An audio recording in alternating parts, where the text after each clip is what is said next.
It's a great pleasure to welcome back Konstantin Lifschitz, who's here to put the finishing touches on a grand epic project, a complete recording of the 32 Beethoven piano sonatas. This is based on his live performances here at the University of Hong Kong. So Konstantin, welcome back. It's a great pleasure to have you. Great pleasure to be back here too. So just to put everyone in the picture, for a pianist, what do these 32 Beethoven sonatas stand for? Well, you can look at them, of course, from various perspectives. Some people think they're kind of proving stones for pianists or pianist abilities or musicianship as such. You can look at them as probably the most amazing collection of piano music, maybe apart from Well-Tempered Clavier. But whereas Well-Tempered Clavier is really considered by many, even these days, as a kind of school repertoire for students, for people who want to study music, which is not true, of course, but Beethoven sonatas have acknowledged and have enjoyed this fame of, like I said, the most sought after and cherished collection of not just piano sonatas as a genre, but as a collection of piano music in general. And 32 is an impressive quantity, but it's of course a much more impressive quality, because each and single one of them, from the smallest to the biggest, is an absolute endless, mysterious masterpiece. So why are you undertaking this recording?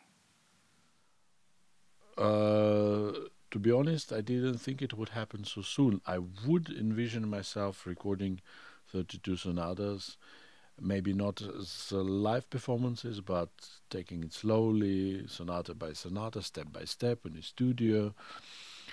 And so when this question arose whether I would be able to publish Beethoven 32 sonatas for Beethoven Jubilee year next year, to 2020, I was held back, and I thought, no, God, it's not feasible. Let's face it, it's out of my reach. And then, since when I came here to Hong Kong University in 2017, and I also had this cycle repeated in Taiwan, before and after Hong Kong, and first in Taichung and then in Taipei. So there were basically 3 versions of that cycle. I'm not sure that it was recorded in Taichung, but it definitely was recorded in Taipei, which was after Hong Kong. But the recording quality was much, much poorer there, and also I think I was mostly exhausted after this undertaking here in Hong Kong. So I believe I gave my best here, in my modest opinion. And I was glad that it was recorded here by this wonderful, fantastic team. So when I listened, of course, I knew it was going to be a Pandora box. I knew there would be quite a few disasters coming of this, and I was very skeptical, and I was surprised that I could envision it somehow to be published, with of course with the retouches, which was exactly what I did in April this year, and also we're finishing it now in July. So this is by no means my final vision and final statement on Beethoven 32 sonatas, but that's the state of things as they are, and I think they have their certain values, as fleeting and as sometimes imperfect as they are, but I think that's what Beethoven music challenges us, not just pianists, but musicians generally, to be very alert, to be permanently expecting this volcanic eruption and be ready for it, and that's what makes it so exciting for audiences and the performers alike. I mean, do you think there are any benefits to a live recording being published of the Beethoven sonatas? I mean, just to put this in context, I mean, you performed all 32 in a matter of just over a week here at the University of Hong Kong, and then, you know, you listened to them and you thought, well, you know, there is really something here. So what was the something here that you thought, wow, this could be something quite interesting? Well, that was exactly when I changed my mind, that I actually don't object that they're not studio recordings and they're not polished enough, and they have their faults and their imperfection, but they capture a moment of my most spontaneous involvement with this material, with this repertoire.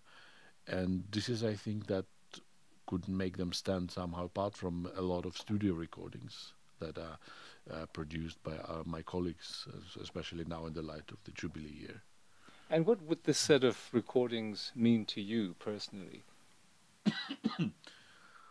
Well, it's a very big bottom line for me, for my capacities, for my limits, for my limitations, or where I can go beyond my limitations for this period of my life.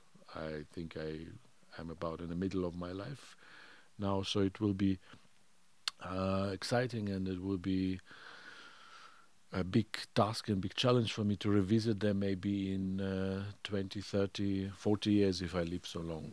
So this is your middle period recording. This is my sort of middle period. Middle period, like Beethoven. Well, these 32 sonatas of Beethoven open a wonderful window onto the entire landscape of Beethoven's creative career as a composer. So I was wondering, just for you, what do you think are the main landmarks in this landscape? Oh, to bring out just a few more famous or less popular sonatas, I think would not be justified, because we know very well that Beethoven himself didn't consider Moonlight Sonata to be his best piece, which is probably his most popular piece next to Für Elise. And when you think Beethoven Sonata, most people will come with Moonlight, and Appassionata will probably come next, and then somewhere Pathetique and the Tempest Sonata, and then sometimes Waldstein maybe. So that would really limit Beethoven's 32 to those 5, which of course would be totally unfair. So I try to really give most attention, not to say that I'm neglecting these famous masterworks, but I'm trying to really give justice to the sonatas that have undeservedly remained maybe more in shade over the years. And for me, there's no such thing as landmark.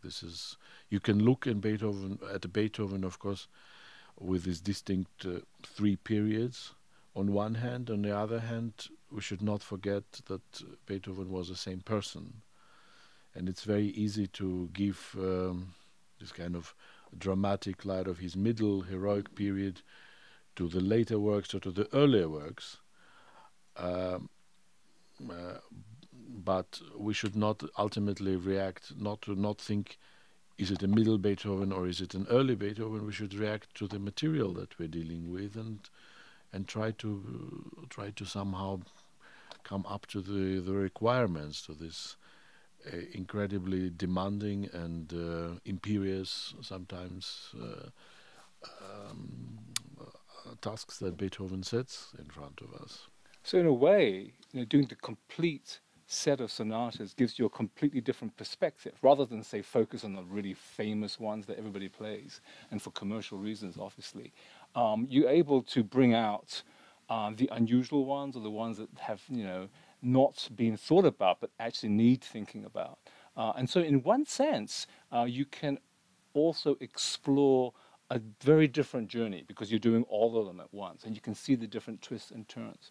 So do you feel there were unusual twists and turns as you were walking along this landscape of Beethoven, as it were? And you thought, oh wow, this is kind of odd, kind of unusual. Yeah, this continues to surprise me on a daily basis.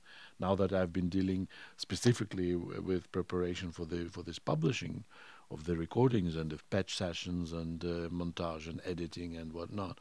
So of course it's mind-blowing, really, how how unexpected Beethoven, when you think you know this pieces from beginning to the end, and in the reverse, and then you realize you're looking at them for the first time. Can you give us some examples of where you thought, wow, this is kind of unexpected, or this is really odd? Uh, well, for example, in preparation for this, even before I came here in 2017, just for the performance, I started to compare the normal U-text that most pianists would use, the Handley edition, with the coming out Bärenreiter, Jonathan Delmar and Misha Donat edition, which I find brilliant. And in fact, when I was preparing in 2017, there were just a few sonatas already available. And as I was literally buying my ticket to come here and having my suitcase packed, the last Opus 111 was finally published. So that was really sheer luck that I was able to catch that one in our library. So I've done a lot of research, and that surprised me enormously, because a lot of things that I didn't expect, or things that maybe dawned on me, but I wouldn't dare to confirm that, suddenly through this very, I would say, unboring and interesting analysis that these people, this team undertook, especially for the Beethoven sonatas, really brought an entirely new light into my perception of things, in all terms, in terms of articulation, phrasing, dynamics, and most important, the real musical content of the pieces sometimes really changes. It would be difficult to find just pinpoint one example, but for example, one of the sonatas that has maybe more of a story behind it than any other is the number 26, Das Lebewohl les Adieux sonata, which was the most descriptive of these 32 sonatas, painting the departure of Beethoven's most important student and patron, Archduke Rudolf, and his absence and his return during the wartime. So, for example, the way they restore the original phrasing of Beethoven in the first movement, which is the kind of keystone depicting the departure and the farewell, is when you really look into the proper phrasing, as it should be visually engraved in a pianist's brain, in a pianist's memory, then suddenly the emotional part of the music, and that's probably another thing that I would like to understress in my recording, is the Beethoven's emotionality. I mean, we all know that Beethoven composed on an extremely unattainable intellectual level, and a lot of recordings that I know, or live performances that I hear, they amaze me sometimes with their intellectual power, and I would not want to deny that. But I think what in our age especially we should try to bring out more distinctly is Beethoven's humanity, Beethoven's emotionality, his psycho world, and to me he was, in his greatest and unique quality, was incredible psychology, even though this word is maybe misused these days, but you understand what I mean. And this tiniest psychological nuances that come out through this new text, and through my struggle, trying to somehow reconciliate the old and new texts. And Beethoven, without those additions, he is extremely controversial and contradictory already. He requires you to go to that corner while sending you to the opposite one. So, and how do you clone yourself to be in both places at the same time? And this I find fascinating, extremely nutritious for us musicians, and challenging, of course, and sometimes we have to meet certain compromises unavoidably. So that kind of aspect is what I try to underline, emphasize. So it's exciting that we have, in a way, the first recording based on the Bärenreiter edition. I would say that would be, yes. It's very exciting, yes. I think, to do. And it was also equally exciting that you get excited about editions, because in a way these are very tiny, minute. I read this Bärenreiter as a thriller. For me, it's like a detective story in certain, like when, for example, Opus 101. they really trace all the different versions of dynamic in the fugue of that finale of that sonata. And if you think of it as really, it reads like a detective story, and this is just a musical commentary.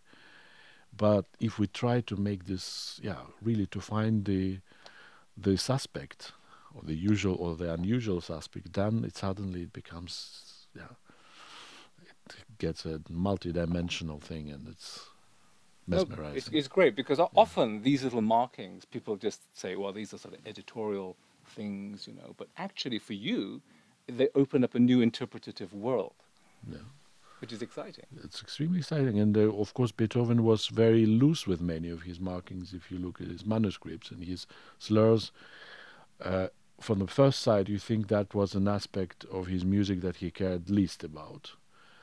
But I don't believe this is quite true. And I think when even the tiniest details, it has been spoken a lot by people more intelligent than myself, such as my revered teachers Alfred Brendel or Charles Rosen, and they speak in great length about these aspects, and very convincing and very exciting and very impressive. So I'm really just trying to somehow follow their shoes there, but I think maybe I cherish my hopes that maybe in my interpretation I can bring light to some aspects that not necessarily, because it's impossible really with Beethoven to be attentive to all details. It's like looking at the big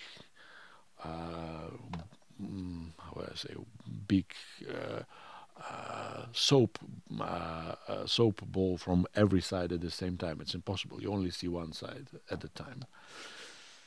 So, you mentioned your teachers, Charles Rosen and Alfred Brendel, people you admired, who have really had strong interpretations of these sonatas, both not just in their playing but also writing about them. Feindishly writing. They were big enemies and rivals. Indeed. I was just wondering for you whether, in living with these sonatas so intensely for the last few years, whether you had new insights into the creative character of Beethoven, something like, wow, this is a Beethoven I didn't know. Yes, I believe, very much believe so. And like I said, it happens on a daily basis to me. I think I somehow grasp this man, and then I look at the same passage the next day, and suddenly it's gone. It's, for example, the whole sonatas, like the last one, the Opus 111. When I first learned it, it was a very easy piece to me, somehow. This piece that somehow I was scared how easy things, and I had a great success with it, with audiences, and everything worked, and I felt cleansed after a performance. I felt nourished, I felt revived. It served its purpose, basically. And then all of a sudden I saw that the piece left on a long cruise in the opposite hemisphere, and I didn't know how to reach it anymore.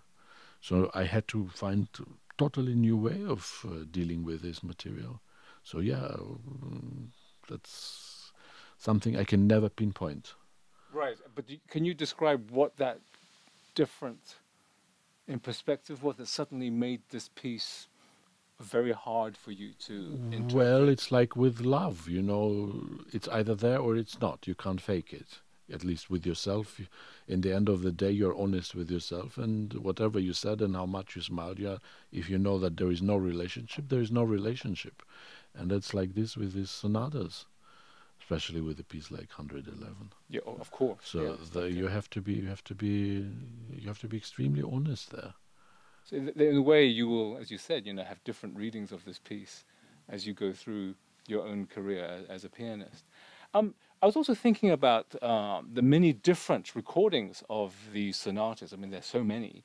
I was wondering, in your view, what you bring, right, to a complete set of Beethoven sonatas. Your, as it were, reading or your interpretation or your take on this set. Well, it's a little bit similar as with the sonatas themselves, because when I grew up, we were all brought up with Arthur Schnabel recordings, of course, and they were both his recordings and his editions. in his commentaries to the pieces, his crazy fingerings, and which were somehow give you perspective and help you to grab the meaning, the grasp Beethoven in a way. They suddenly lost their actuality to me, and sometimes I come back to them and I'm fascinated by them. Sometimes I really don't need them anymore. So this is the same with interpretation, with Arthur Schnabels himself, or with Gieseking, or with Backhaus. I mean, his famous classical complete cycles. We have fantastic Maria Greenberg. She was the first Russian pianist to record them, and I think this is she and Annie Fischer, these two ladies. I mean, they have to make us men think twice before we decide whether we're able to perform Beethoven 32 sonatas. So this would be some of the impressive, I mean, as a cycle. You mentioned that you wanted to bring out the emotional aspect of Beethoven and these works. What does that actually mean in your performances? I think many people are... Beethoven is one of the beloved composers the world over. No question about that. He's extremely popular. Many people would say his name before Mozart and Bach, not to mention other composers. I think Beethoven and Chopin, maybe these two in most countries, just average, would be really, and maybe Beethoven before Chopin. On one hand, this. On the other hand, Beethoven is one of the forbidding composers. So many people will not go and hear a piece like Diabelli Variations on that basis. I mean, I heard these comments, oh, we wish we could come to a concert, but you're performing Diabelli Variations, so unfortunately we cannot come because this piece is so difficult. And this is the same with the sonatas like Hammerklavier Sonata, which most people just come to see if a pianist is able to perform it and not how he or she... It's whether the pianist collapses at the end. Yes, so it's a purely sportive interest. Yes. Yeah. The discus and the hammerklavier. Yes, survive, not survive. So I'm trying to go a little bit on considerably beyond that kind of level of perception, and with this huge and tiresome undertaking of getting ready for these extremely difficult pieces, I'm trying to show actually the light side of Beethoven, the side of Beethoven that who overcame all these difficulties, both in composition and the purely performing tasks he sets in front of the pianists. So I'm trying to get to the situation where I would rather sacrifice some perfection, and that's why these are live performances, for the sake of musical sense and musical feeling. It's true. I mean, in a way, Beethoven suffers from being too classical, right? Too perfect in people's minds. We forget that he often writes molto espressivo, right? And we also forget, actually, he's very funny. We forget his irony, his wit. We think that belongs to Haydn, and Beethoven is so serious with his, big hair. Just like Dolce, people would think this belongs to Mozart and Schubert. Yes. But Beethoven wrote maybe the most tender music ever written. And the most funny music, the most witty music. In the same time. Yes. Exactly. I also remember reading something, I think it was in the middle of the 19th century, by someone called Griepenkerl, describing the opening of the Appassionata as something that was very funny, as something humorous, ironic. These trills are something that to smile at, right? But performances now would think, well, this is very serious, grand music. Exactly. I watch some, I will not give you the name of some of my colleagues from Russia who perform Appassionata, and really they don't perform the piece, they perform the mask of the piece. Right. They come, they buy an expensive, here it's very expensive, pianistic mask, and they wear it to perform this piece. But they don't actually come to the core of Beethoven, like you said, to his humor, to his wistfulness, to his nostalgia, to his drama. So in the end, it doesn't speak to you. Yeah, in a way, everybody wears the Beethoven mask, right? Because it's a very famous. People think it's a death mask, but actually he did it when he was alive. Exactly, But it's a 1812. very serious Yes. mask. They all wear this mask, and then they play the Yes, piano. yes, yes, yes. And they just misinterpret the music completely because they're wearing the mask and not really looking at, as you're doing, the material itself, right? These notations. Or they take this mask off and they put this cheerful, witty mask, which is again has nothing to do with Beethoven ultimately. Right, right. Because they try to make this kind of easy Beethoven, easy listening Beethoven for breakfast or for lunch. Yes. And again they totally miss. They hit around the bush. So this is a big task, really, to get these 32 piano sonatas done. I give myself a full account that I didn't achieve that in this recording, but at least that was worth a try. It was well, if it's not a classical Beethoven, I think imperfection is brilliant in a way. And also, a lot of people ask me to describe students and fans or just musical audience. They want me to explain to them the difference between Bach and Beethoven. Not that they don't hear. Of course, anybody can recognize from a few bars here 2 measures of Beethoven, you know that it's not Bach, and vice versa. Even if you hear a Beethoven fugue, you immediately know that it couldn't have been written by Bach. But still, many people want to know from the musician point of view, from the pianist, how can you play them differently and how they were different.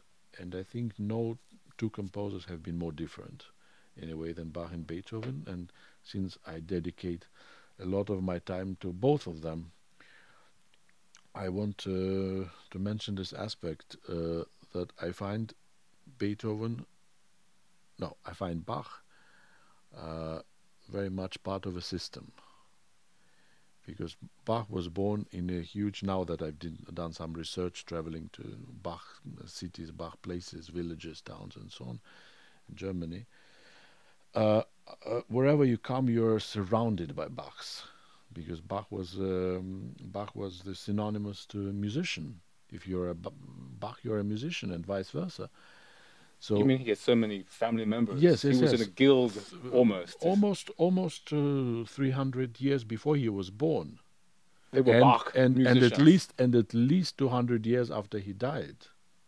Yeah, so and almost until the early 20th century, there were Bach that were composers, and they were spread from Turkey and Moldavia to the United States, throughout the whole of Europe. Maybe they even came to Hong Kong, I don't know. He had many children, Bach. Yes, and as a matter of fact, I met his great-grandson from the Bückeburg Bach line. He still lives in a Bach home place from where the famous baker Bach, the one who owned the mill and played, and Bach himself, Johann Sebastian, I mean, he described it. So Bach was really part of this big context. And that's why also in music, as is in his life, look at all those children he left, children, grandchildren, and so on.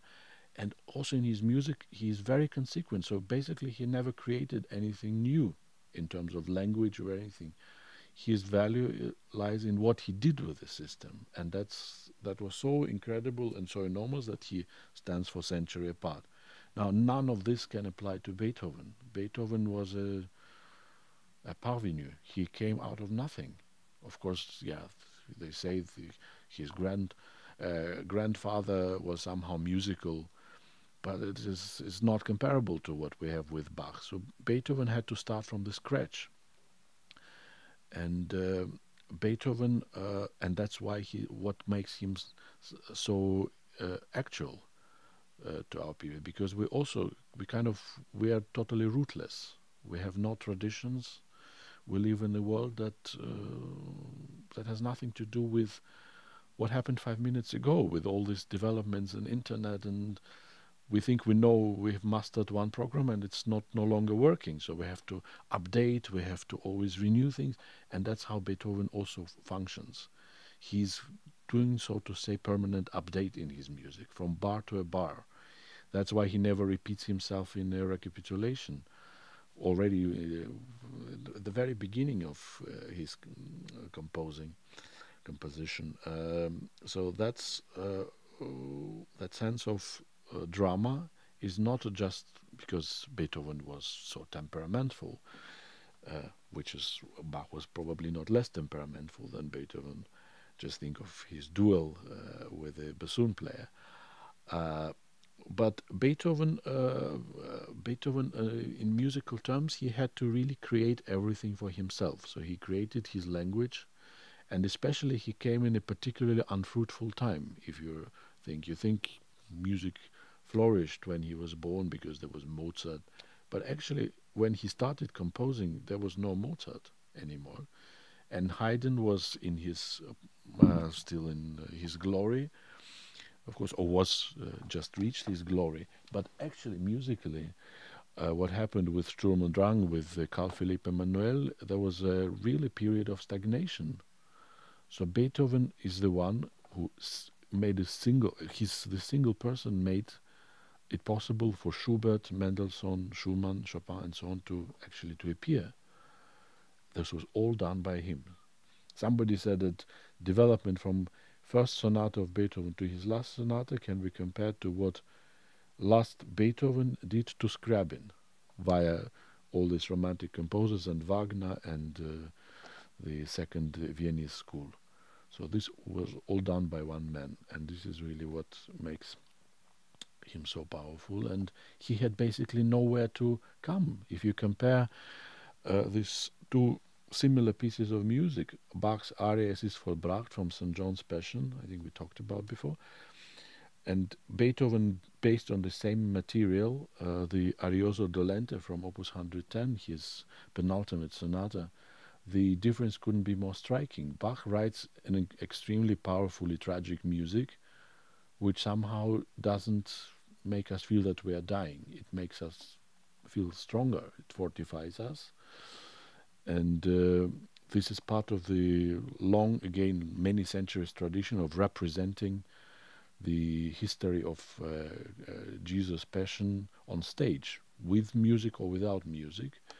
And Bach brings it to a level of a Greek tragedy, and he's absolutely in the power of it makes you shiver, and it's great, but it doesn't make you feel like you are dying. And Beethoven is trying to appeal to Bach, but actually doesn't find support. So he's writing probably his most tragic page of all 32 sonatas with absolutely no sense of support. It's true. It almost makes you feel as though you are also having a kind of asphyxiation. So he's not exactly. He's like Shostakovich. He's not. Yeah. He's not describing the death. He actually is dying. He's dying. Yes, there's a sense of asthmatic attack almost in that music. It's extraordinary. So this kind of first-hand experience. Yes. I was just took a maybe most powerful example, but in each one of these 32 sonatas, just to remain by them, Beethoven makes you have this kind of first-hand experience. So in a way, when you talk about emotion, it is something that is like this first-hand, bodily, feeling that you get in these sonatas. Yes, so that's what I mean by emotional power.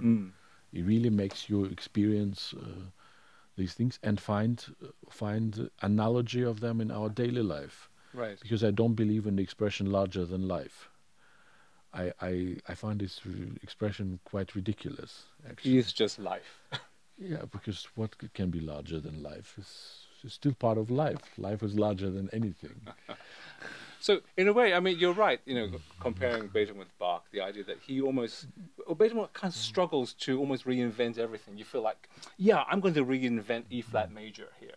Or I'm going to invent a fugue. I'm going to reinvent sonata, right? Yes, and of course, that means as a pianist, you have to also go through that reinvention with him, and you have to struggle with him and trying to figure out how this all works. So what, for you, was the thing that you struggled most with in preparing for this set of recordings and performances of the complete sonatas?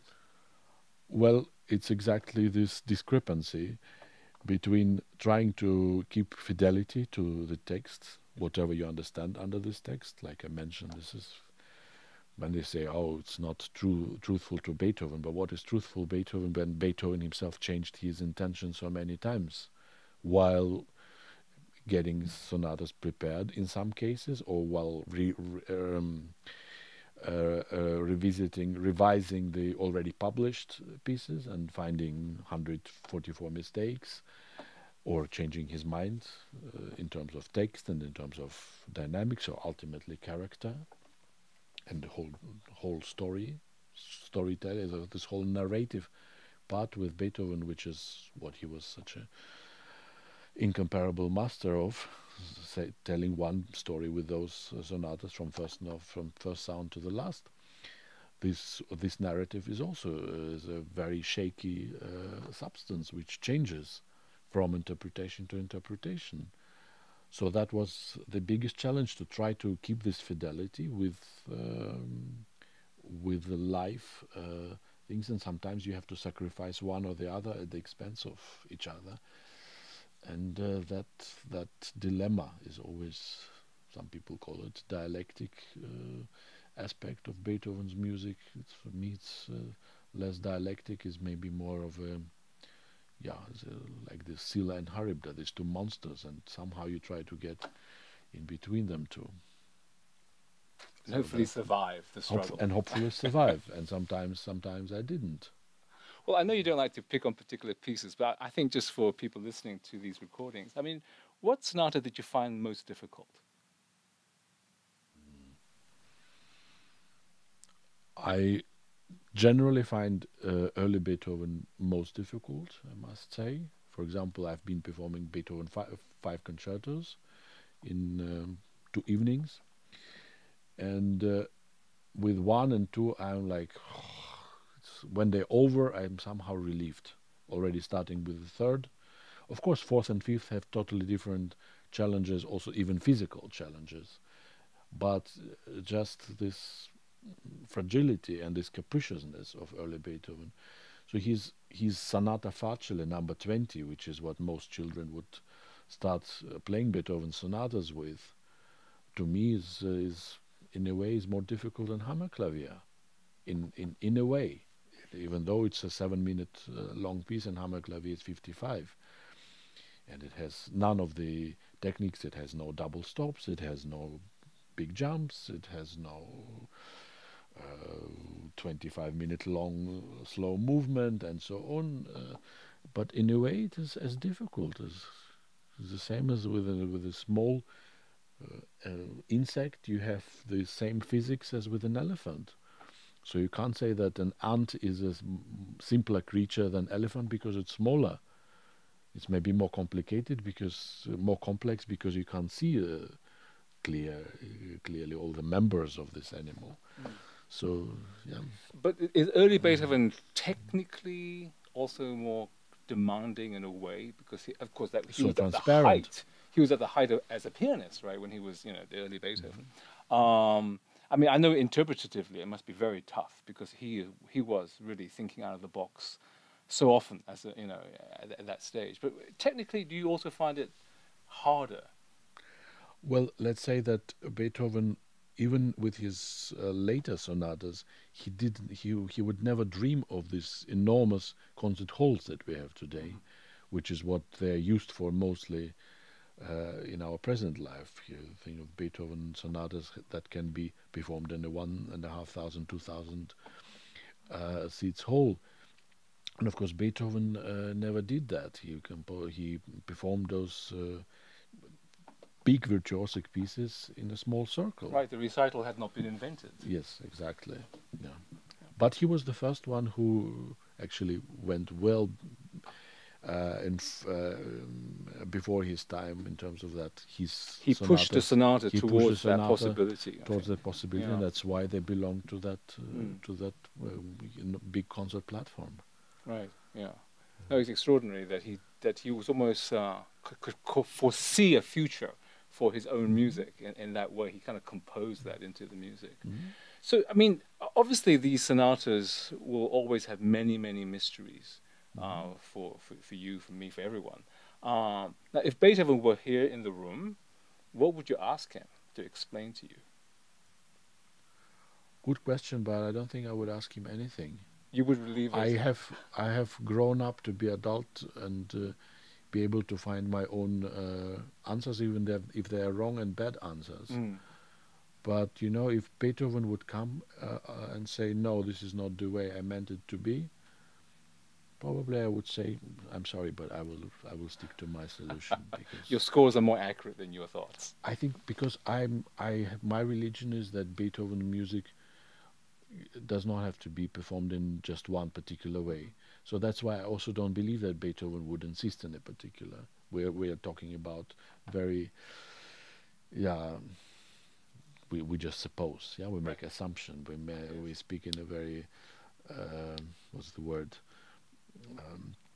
hypothetic way. Right. So if we make this hypothesis that Beethoven would come and say, no, no, no, no, that's not the way I meant it to be. That's why I don't believe this, because I think his music is so transcendental that even if he writes piano, it doesn't mean that it could not become forte and the other way around.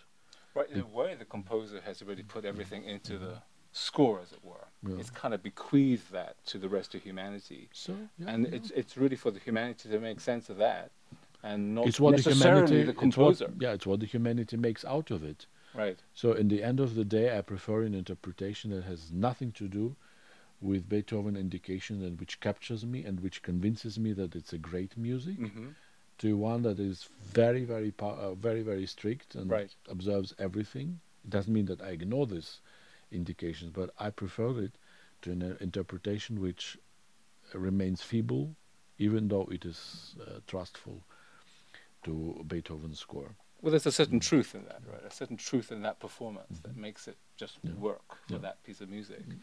So, you know, we're coming to 2020, Beethoven's 250th birthday, and you're going to give him this gift of, you know, the recording of the 32 piano That's true. sonatas. It's not going to be an expensive recording.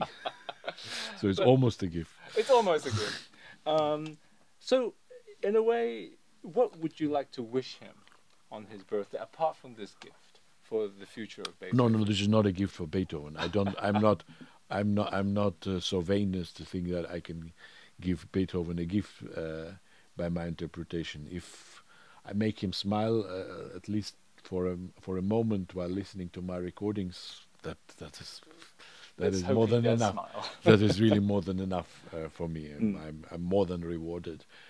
But to the audience, I wish really to discover to everybody own path to Beethoven, not just think of Beethoven in terms of cliches, of this big, dramatic, powerful Beethoven portrait that, you know, most people would associate, and discover maybe some hidden paths and hidden treasures and hidden gardens in Beethoven sonatas, and of course other music as well. So I wish him anticipatedly happy birthday and many happy returns. Thank you very much, Konstantin. Yeah.